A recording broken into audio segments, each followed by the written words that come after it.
तुम्हें पता है, तुम्हें अभी अंदाजा। अस्सलाम वालेकुम दोस्तों, उम्मीद है कि खैरियत से होंगे और जहाँ होंगे अल्लाह की पनाह में होंगे। तो आज जो मैं आपके सामने आपके लिए जो रिएक्शन वीडियो लाया हूँ वो मुफ्ती सलमान अज़हरी साहब का है और नौजवानों के लिए और लड़कियों के लिए काफ़ी हेल्पफुल है। तो मुफ्ती सलमान अज़हरी साहब जो हैं काफ़ी अच्छा अंदाज़ है उनका बयान करने का, काफ़ी अच्छी तरीके से एक्सप्लेन करते हैं। तो आइए हम उनका बयान सुनते हैं और देखते हैं। तुम्हें पता है, तुम्हें अभी अंदाजा नहीं है नौजवानों, तुम जिनको अपना मसीहा समझ बैठे हो ये हकीकत में डाकू हैं। ये दुनिया तुम्हारे लूट मार की मुंतजिर है। हमारी बच्चियां भी, मेरा मैसेज पहुंचता है तो पहुंचाओ, जो ये समझती हैं कि उनकी आजादी की बात करते हैं, हकीकत में वो आजादी नहीं देना चाहते, वो तुम्हारे जिस्म के मुतलाशी, वो हवस परस्त हैं।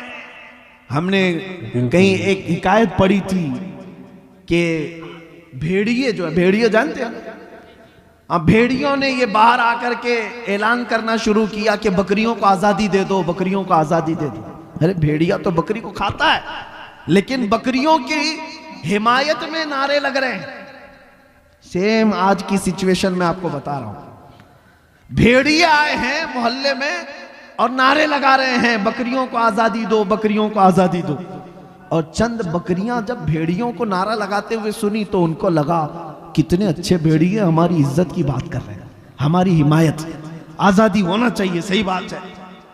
सब बकरियां मिलकर के कहने लगी हमको भी आजादी चाहिए, आजादी। देखो भेड़िए जो है हमारी हिमायत में गलियों में निकले, बैनर निकाले, पोस्टर निकाले, हाँ प्रोटेस्ट कर रहे हैं वुमेन्स राइट्स के मुतालिक।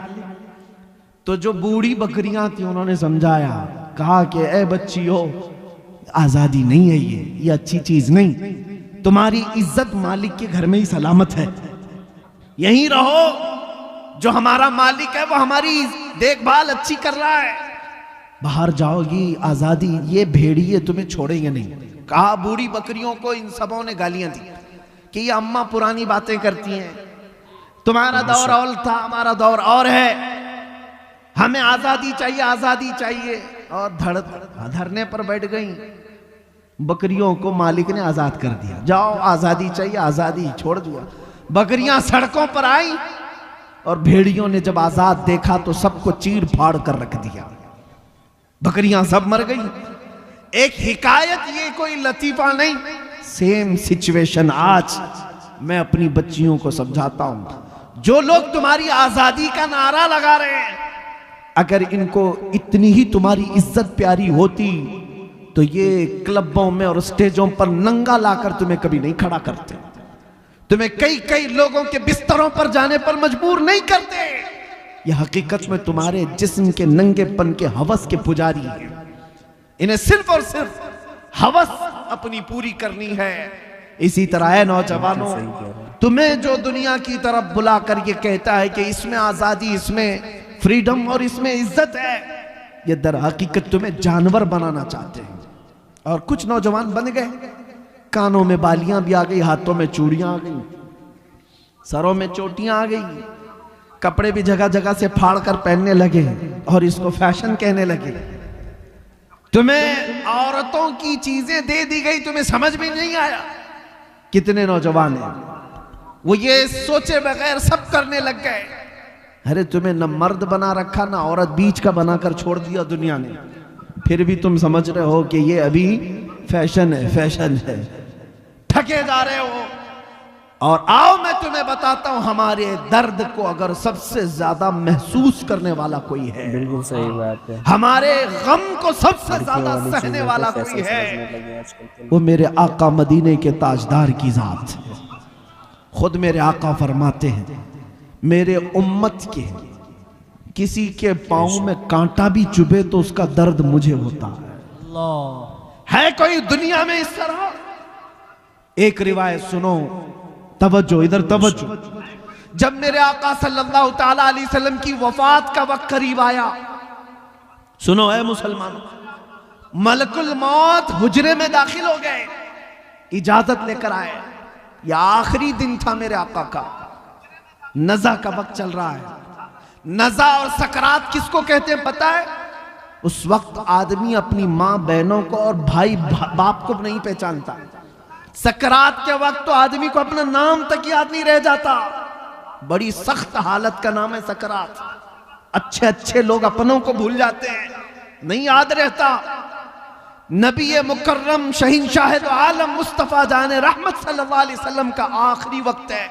मलकुल मौत आए इजाजत लेकर रूह कब्ज करने के लिए। तब जानते हैं मेरे नबी ने सबसे पहले सवाल क्या किया इजराइल से? ऐ मलकुल मौत, ये नज़ा और ये सकरात की जो तकलीफ है बहुत सख्त है, जरा ये बताओ क्या ये तकलीफ मेरी उम्मत को भी दी जाएगी? अल्लाह, ये तकलीफ क्या मेरी उम्मत को भी आएगी? कौन है जो हमारे सकरात की तकलीफ को भी अपने नज़ा के वक्त याद कर रहा हो? अपने नज़ा के वक्त इसी को आला हजरत ने फरमाया था, जो ना भूला हम गरीबों को रजा, याद उसकी अपनी आदत कीजिए। हम गरीबों के आका पे बेहद दुरूद, हम फकीरों की सरवत पे लाखों सलाम। ऐ सुन्नी नौजवानों, सबसे ज्यादा हमारी फिक्र करने वाले वो नबी पाक की जात है। जब नबी पाक सल्लल्लाहु अलैहि वसल्लम सजदे में गिरकर बेतहाशा रोते रहे, किसके लिए रोते रहे? उम्मत के लिए। रब्बी हबली उम्मती, रब्बी ग़फिरली उम्मती। ताइफ में पत्थर खा करके भी दुआ करते रहे, मौला मेरी उम्मत मुझे नहीं पहचानती, इन्हें माफ कर दे। वो नबी पाक जो मेराज के सफर में जाकर के भी अल्लाह करीम की बारगाह में सबसे ज्यादा कुर्ब की मंजिल, उससे ज्यादा कुर्ब की मंजिल पूरी दुनिया में किसी को दी गई नहीं और ना ही दी जाएगी। उस वक्त भी मेरा रसूल अपने रब से कोई चीज पूछ रहा है तो ये है कि ऐ मौला मेरी उम्मत की बख्शिश मेरे हवाले कर दे। सुभान। कौन है जो हमारी फिक्र करेगा? जानते हैं एक सहाबी ने हुजूर से पूछा, या रसूल अल्लाह क़यामत के दिन आपको कहां ढूंढूं, कहां ढूंढूं? जानते हैं हुजूर क्या फरमाते हैं? देखना हौज़े कौसर पर मिलूंगा। मेरे उम्मती प्यास से तड़प रहे होंगे, अपने हाथ से पानी भर भर कर मैं अपनी उम्मतियों को पिला रहा हूं। वहां पर भी उम्मत की फिक्र है। या फिर हुजूर फरमाते हैं अगर वहां नहीं मिला, मीज़ान अमल पर देखना जहां नेकियां और बुराइयां तोली जा रही होंगी, मैं अपने उम्मतियों के अच्छाइयां और नेकियों के पल्ले को भारी कर रहा हूंगा। वहां मुझे देख लेना, वहां मिल जाऊंगा। और अगर वहां नहीं मिला तो पुल सिरात पर देख लेना, जो जहन्नम के ऊपर का ब्रिज है, मैं अपने उम्मतियों को वहां से आसानी से गुजार रहा हूंगा। महशर के दिन भी मेरे आका हमें फरामोश नहीं कर रहे। एक और हदीस है, सुनो सुनो, एक और हदीस। मेरे आका फरमाते हैं कल क़यामत के दिन तुम मुझे देखोगे, मेरे कंधे पर चादर पड़ी होगी, मेरे कंधे पर चादर होगी, वो खसक खसक कर गिर रही होगी। मैं एक हाथ से अपनी चादर संभाल रहा हूंगा और दूसरे हाथ से अपने उम्मतियों को पकड़ पकड़ कर जन्नत की तरफ ले जा रहा हूं। जो ना भूला हम गरीबों को रजा, याद उसकी अपनी आदत कीजिए। ऐ नौजवानों मुझे बताओ, जो दुनिया में हमें ना फरामोश करे। और यहां तक कि एक हदीस ये भी है कि जब मुस्तफ़ा करीम सल्लल्लाहु अलैहि वसल्लम को उनकी कब्र में रखा गया, कब्र में उतारने वाले सहाबा कहते हैं कि हुजूर के लब हिल रहे थे, हुजूर के लब हिल रहे थे। हमने कान लगा करके सुना तो नबी पाक ये कह रहे थे, रब्बि हबली उम्मती, रब्बि ग़फिरली उम्मती, ऐ मेरे रब मेरी उम्मत को माफ कर दे, मेरे उम्मत को मेरे हवाले कर दे। अब सुनो, जो अपनी कब्र में ना भूले, हशर में ना भूले। ऐ उम्मत के गयूर नौजवानों, क्या तुम्हें यह ज़ेब देता है कि उस नबी को तुम यहां भूल गए, उस नबी को तुम यहां भूल बैठे? इसी को तो आला हजरत ने कहा था, शब सुबह तक सोना तुझे, दिन लहू में खोना तुझे, दिन लहू में खोना तुझे, शब सुबह तक सोना तुझे। शर्मे नबी खौफे खुदा ये भी नहीं वो भी नहीं। आ जाओ ऐ नौजवानों, हमें सबसे ज्यादा प्यार करने वाला आमिना का लाल है, हमको सबसे ज्यादा मोहब्बत करने वाली ज़ात मदीने के ताजदार की है। वो गुंबदे खजरा के मकी की कैफियत तो यह है, कुरान कहता है अजीजुन अलैहि मा अनितुम, तुम्हारा तकलीफ में पड़ना उस रसूल को देखा नहीं जाता। जब जब तुम मुसीबत में मुब्तला हो तो आका बेकरार होते हैं और रब ताला की बारगाह में सिफारिश करते, मौला मेरी उम्मत को इस कसम पुरसी से निकाल दे, इस मुसीबत से आजाद कर दे। लेकिन मुझे हैरत इस बात की होती है कि ये उम्मत उस तरफ देख क्यों नहीं रही। वो रसूल आज भी अपना दर दौलत खोले हुए है, आज भी वो अपना दरबार खुला रखे हुए हैं। आला हजरत ने कहा है, लब वाह हैं, आंखें हैं बंद, फैली हैं झोलियां, कितने मजे की भीख तेरे पाक दर की है। क्या बात है। ऐ मुसलमानों, तुम्हें पता है एक बात, हजरत अबू हफ्स समरकंदी रहमतुल्लाह अलैह फरमाते हैं, मक्का में एक आदमी का इंतकाल हो गया था। मैं अपनी गुफ्तगू को समेट रहा हूं। मक्का में एक आदमी का इंतकाल हो गया, उसका इकलौता बेटा था, लेकिन जिस शख्स का इंतकाल हुआ मरते ही उसका चेहरा गधे की तरह बन गया, गधे की शक्ल हो गई, जानवर की तरह चेहरा बन गया। किसी के घर में कोई बाप मरा हो और चेहरा जानवर की तरह हो जाए, क्या वो दिखा सकेगा दूसरों को मैयत?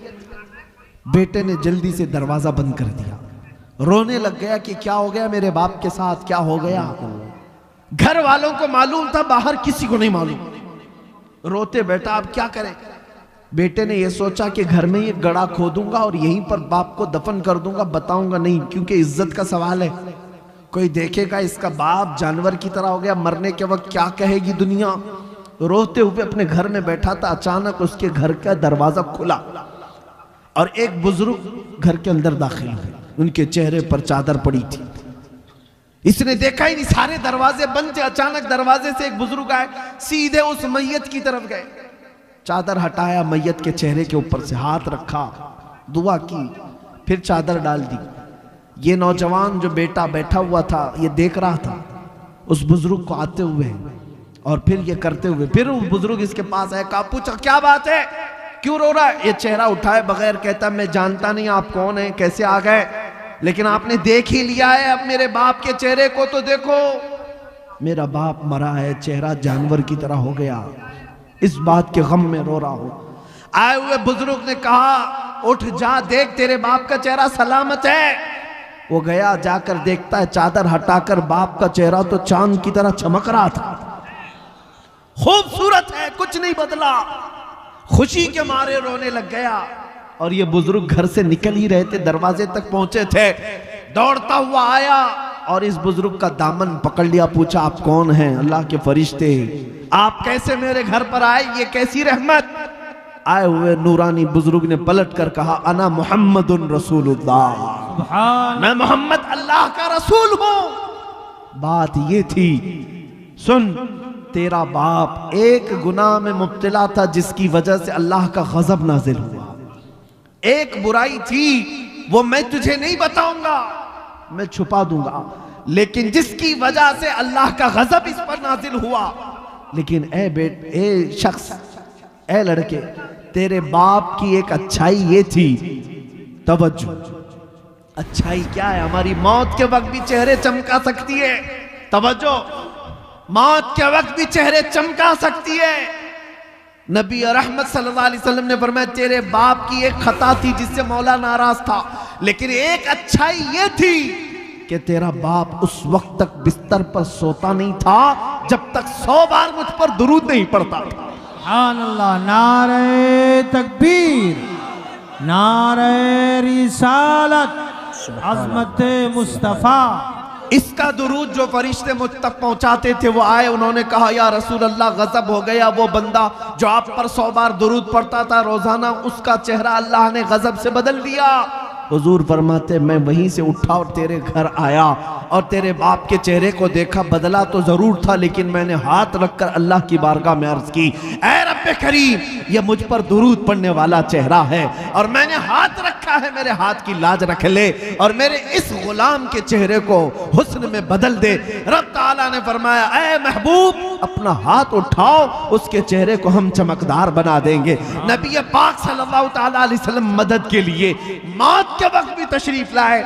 ये वाकया सिर्फ इसलिए अर्ज किया, ऐ सुन्नी मुसलमानों, जिससे तुम मोहब्बत करने का दावा करते हो, अगर दुनिया में किसी की गुलामी करते करते तुम्हें 25 साल लग गए, किसी का झंडा उठाते उठाते 20 साल लग गए। मरने के वक्त पुकारना अपने लीडरों को, मैं मर रहा हूं, आ जाओ, मेरा चेहरा बदले तो तुम बदल देना, मैं जा रहा हूं कब्र में, मुनकर नकीर आए तो बचा लेना। ये कोई तुम्हारी मदद को नहीं आ सकेगा, कोई तुम्हारा चेहरा नहीं बदल सकेगा। लेकिन एक बात का यकीन है, अगर मैं मरने से पहले मेरे मुस्तफ़ा को पुकारूं, या रसूल अल्लाह मैं मर रहा हूं, मेरे मौत के बाद तशरीफ लाना, तो फिर मेरे आका जरूर तशरीफ लाते हैं। इसलिए कि हमने देखा है, अपनी आंखों से देखा है, एक मर्द कलंदर, मुजाहिद इस्लाम, वारिस उलूम आला हज़रत जानशीन मुफ्ती आज़म हिंद हुजूर ताजुश शरिया बदरुत तरीका मुर्शिद गिरामी की वफात को मैंने आंखों से देखा है। वफात के बाद 48 घंटे हो गए थे। 48 घंटे के बाद जब जिस्म ले जाया जा रहा था, अरे 6 घंटे 10 घंटे के बाद बॉडी फूलने लग जाती है, सुकड़ने लग जाती है, या इधर उधर से पानी बहने लग जाता है। मैंने 48 घंटे के बाद उस ताजुशरिया को देखा। मैं जनाजे में हाजिर रहा, और जनाजे में नहीं बल्कि जिसमें पाक पकड़ कर हाजिर रहा। कब्र पर जाने तक जिस्म को जैसे पकड़ा जाता था, जिंदगी में जिस तरह की जिस्म में नरमी थी, वैसे ही वफात के बाद भी नरमी नजर आती थी। वो जिस्म तरोताजा था, उसी तरह चमकदार था। वो क्यों था मैं आपको बताऊं, इसलिए कि उस ताजुशरिया ने अपनी वफात से पहले बारगाहे मुस्तफा में यूं कहा था, या रसूल अल्लाह मैं मरूं तो मेरे आका ये मलाइका से कहना, मैं मरूं तो मेरे आका ये मलाइका से कहना, इसे कोई मत जगाना, अभी आंख लग गई है। तेरे दामने करम में जिसे नींद आ गई है, वो फना न होगी, उसे जिंदगी मिली है। नारे तकबीर, नारे रिसालत, करिया करिया। मेरे अजीजों, बस मुख्तसर सी बात समेटता हूं। जो जिंदगानी तुम्हें अल्लाह ने दी है बाकी, आज ये इरादा कर लो, आज ये इरादा कर लो, जिएंगे तो मेरे मुस्तफ़ा के सुन्नतों पर जिएंगे। एक भी नौजवान उठ करके ये अहद कर लिया, हमारा जलसा वसूल हो गया, हमारी रात कबूल है। एक भी गुनाहों से तौबा कर ले कि आज के बाद मैं गाने नहीं सुनूंगा। वादा करते हैं इंशाअल्लाह, जो सुनेंगे मेरे मुस्तफ़ा की नातें सुनेंगे, कलामे रब्बानी सुनेंगे इंशाअल्लाह। बस एक भी खड़ा हो जाए, मेरे मुस्तफ़ा करीम सल्लल्लाहु ताला अलैहि वसल्लम की नजर इनायत हो, और उसके सदक़े में मौला करी। बैठो बैठो बैठो, मुझे पता है पूरा मजमा खड़ा होगा, क्योंकि हर एक के दिल में ये जज्बा है, हर एक के दिल में जज्बा है। और मुझे पता है दुनिया आज इसी बात से तो लर्ज़ा है, इसी बात से खौफज़दा है कि किसी दिन ये खड़ा हो गया तो दूसरों का उठना भी मुश्किल हो जाए। हाँ, किसी दिन ये खड़ा हो गया तो दूसरों का उठना भी मुश्किल हो जाए। इसीलिए दुनिया तुम्हें नशा दे दे करके सुलाती है। बहुत ज्यादा तुम्हारे मोहल्लों में नशा इसीलिए दिया जाता है कि ये जितना नशा करके सोते रहे, हम जागते रहे। जिस दिन ये नशा छोड़ देगा, हमारी नींदें हराम कर देगा, हमारा सुकून गारत हो जाएगा। अजीज़ाने गिरामी वक़ार, आज फिर दुनिया को ये बताने का वक्त है, कुव्वत इश्क से हर पस्त को बाला कर दो, कुव्वत इश्क से हर पस्त को बाला कर दो, दहर में नामे मोहम्मद से उजाला कर दो। आज के पूरे इस मजमे को मैं इख्तिताम पर लाते हुए बारगाह मुस्तफ़ा में अब ये अहद करता हूँ। सब मेरे साथ हुजूर की बारगाह में अहद करते हैं इंशाअल्लाह। नबी रहमत सल्लल्लाहु अलैहि वसल्लम को हाजिर व नाजिर मानते हैं, उन्हें मालिक व मुख्तार मानते हैं, हम सब का आका व मौला मानते हैं, हम सब की जानों का मालिक मानते हैं। आओ उस नबी रहमत को गवाह बनाकर अब अर्ज करते हैं, या रसूल अल्लाह, हमने दुनिया की रंगीनियां बहुत देखी, अय्याशियां बहुत की, लेकिन अब जिएंगे तो इस वादे के साथ कि दूसरों की गैरों की नत्थु खेरों की बात नहीं करेंगे। या रसूल अल्लाह, अब बात करेंगे तो ये कहेंगे, दहन में जुबान तुम्हारे लिए, बदन में है जान तुम्हारे लिए, हम आए यहाँ तुम्हारे लिए, उठे भी वहां सबा वो चले के बाग फले, वो फूल खिले के दिन हो भले, लिवा के तले सना में खुले, रजा की जुबान तुम्हारे लिए, लिवा के तले, लिवा के तले, लिवा के तले सना में खुले। या रसूल अल्लाह, हम सब की जुबान तुम्हारे लिए, हम सब की जुबान तुम्हारे लिए, हम सब की जुबान तुम्हारे हमारे लिए लब्बैक या रसूल अल्लाह, लब्बैक या रसूल लब्बैक या रसूल अल्लाह, लब्बैक लब्बैक या रसूल अल्लाह। वाखिर दावाना अल्हम्दुलिल्लाहि रब्बिल आलमीन। जैसे कि देखा आपने दोस्तों, मुफ्ती सलमान अजहरी साहब का बयान कितना प्यारा और कितना अंदाज निराला। तो इस बयान के बारे में आपका क्या राय है, हमें कमेंट बॉक्स में ज़रूर बताएं। और मुसलमानों, अपने अमाल सुधारो, वो काम करो जो अल्लाह और रसूल ने बताए हुए हैं। आप वो काम मत करो जो काफिर और मुशरिक लोग करते हैं।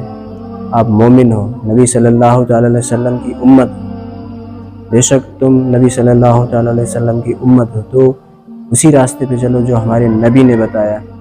दोस्तों, मिलते हैं अगली वीडियो में, तब तक के लिए अल्लाह हाफिज़। और मेरे चैनल को, मेरे फेसबुक पेज को फॉलो करें और मेरे चैनल को सब्सक्राइब करें। डिस्क्रिप्शन में लिंक मिल जाएगा। तब तक अल्लाह हाफिज़।